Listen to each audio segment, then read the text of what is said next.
आपने तो दाऊद इब्राहिम से भी बात करने की कोशिश की थी। मैं लंदन में था तो दाऊद इब्राहिम ने मेरे को फोन किया, you must have come to know that I am in London. तो मैंने कहा क्यों दाऊद, क्या चाहते हो? बोला साहब मैं हिंदुस्तान आना चाहता हूँ। मैंने कहा हिंदुस्तान में तो तुम मुजरिम हो, तुम आना चाहते हो, और मेरा सिर्फ 2 शर्त है।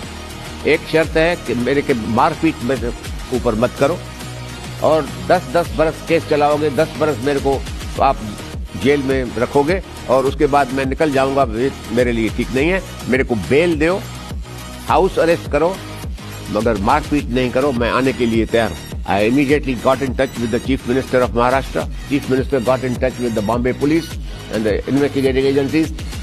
The foolish people refused. लेकिन राम वो शर्तें लगाकर कैसे ला सकते हैं कि आप मुझे टॉर्चर नहीं करेंगे, आप मुझे मैं नहीं कहता हूं कि उसका शर्त कबूल करो, मगर then you should have the power to get him on your own power.